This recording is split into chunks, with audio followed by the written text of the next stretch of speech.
আসসালামু আলাইকুম। প্রত্যেককে স্বাগত জানাচ্ছি আজকের ভিডিওতে। প্রাথমিক সহকারী শিক্ষক নিয়োগের আওতাধীন সরকারি প্রাথমিক বিদ্যালয়ের রাজস্ব খাত বোর্ড সহকারী শিক্ষক নিয়োগ ২০২৫ এর আ যে পরীক্ষা অনুষ্ঠিত হয়েছিল, আপনারা জানেন যে ৯ জানুয়ারি ২০২৬ তারিখে পরীক্ষাটি অনুষ্ঠিত হয়েছিল।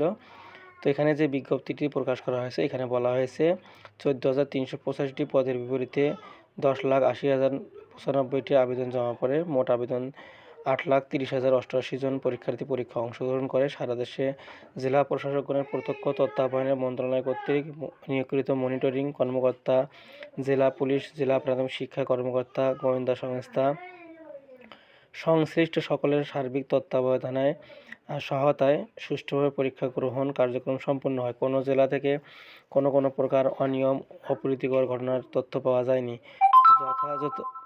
যথাযথভাবে পরীক্ষা পরিচালনার দৃঢ় পদক্ষেপ গ্রহণের কারণে অসৎ উপায় অবলম্বন ও ডিভাইস ব্যবহারের অপরাধে ২ শতাধিক পরীক্ষার্থীকে বহিষ্কার করা হয় এবং তাদের বিরুদ্ধে প্রয়োজনীয় আইনানুগ ব্যবস্থা গ্রহণ করা হয়।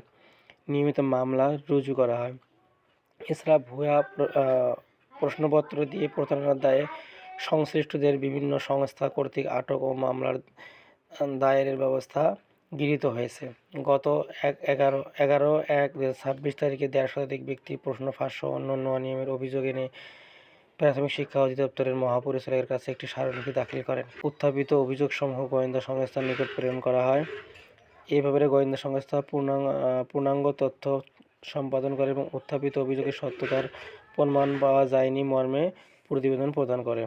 বর্ণিত পরিস্থিতির আলোকে সরকারি প্রাথমিক বিদ্যালয় সহকারী শিক্ষক নিয়োগে লিখিত পরীক্ষার ফলাফল অনতিবিলম্বে প্রকাশ করা হবে। সো এখানে দেখলেন যে তারা দ্রুতই রেজাল্ট দিয়ে দিবে এবং আজকেই তারা রেজাল্ট দেওয়ার জন্য মানে যে ঘোষণাটা দিয়েছে, প্রেস বিজ্ঞপ্তি দিয়েছে, আশা করছি আজকেই রেজাল্ট প্রকাশ হবে। আপনার কিছুক্ষণের মধ্যে আপনারা রেজাল্ট পেয়ে যাবেন। আজকে যদি কোনো কারণে সম্ভব না হয় রেজাল্ট প্রকাশ করা, সেক্ষেত্রে আগামীকাল তো মাস্ট বি আপনারা রেজাল্ট পাবেন ইনশাল্লাহ। সো অবশ্যই আপনারা রেজাল্টের জন্য অপেক্ষায় থাকুন। দেখেন কতগুলো তাদের বিরুদ্ধে অভিযোগ ছিল, ডিভাইস পার্টির কতগুলো ধরা পড়েছে, আটক করেছে, তারপরেও তারা বলছে যে প্রশ্ন ফাঁস হয়নি বা অনিয়ম হয়নি, তারা বলছে।